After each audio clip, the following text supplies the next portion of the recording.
Hi, hello.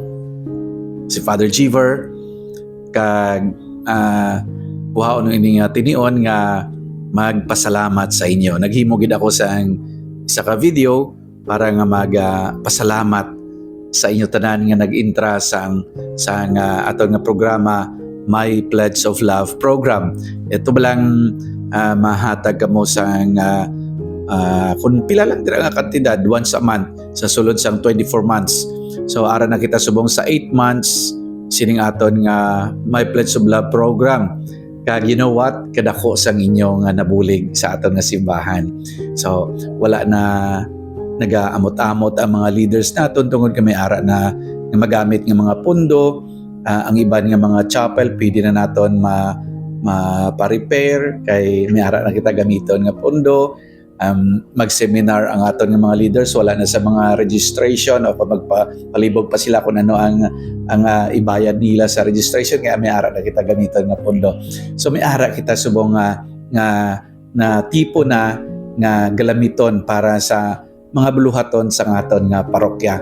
So thank you madamo gid nga salamat sa padayon ninyo nga pagsabat sini nga panawagan.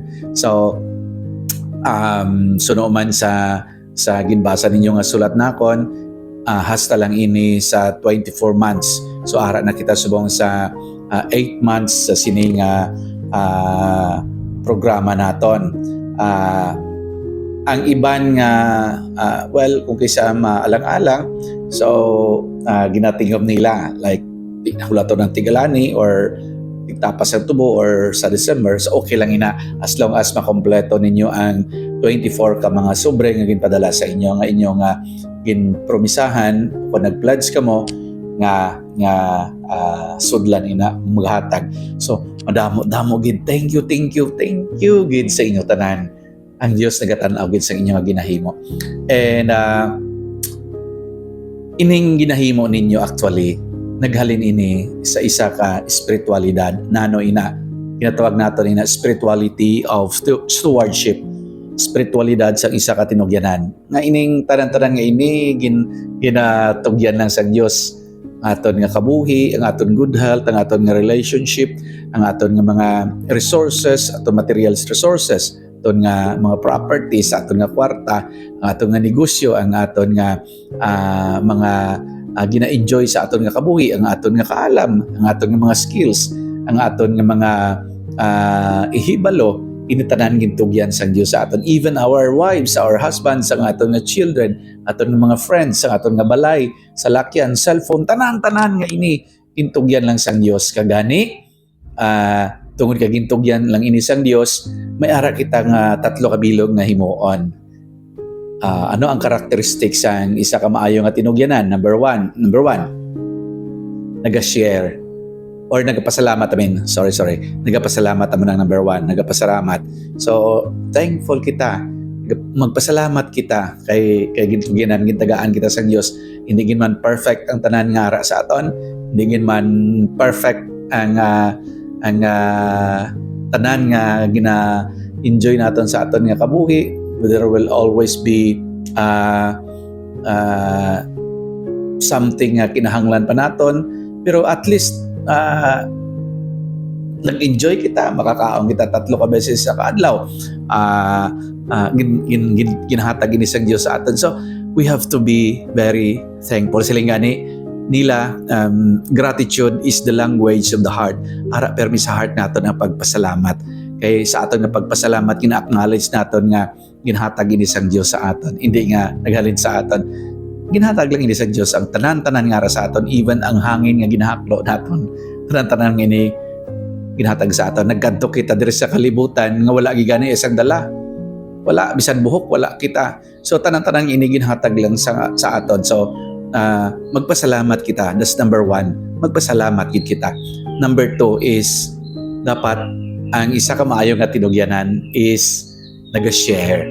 I-share naton, ipaambit naton kay gintugyan lang ini sa aton. So magpaambit kita, ipaambit naton ang tanan nga ara sa aton.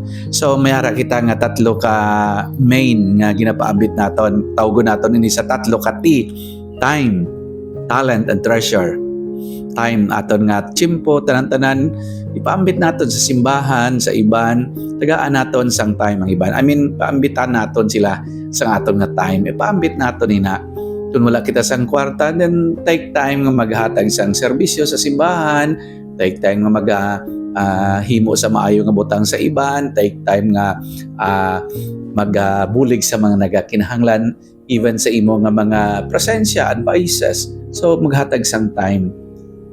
Ikadua is talent. Ano na mga talento naton? Not necessarily nga kwarta gid.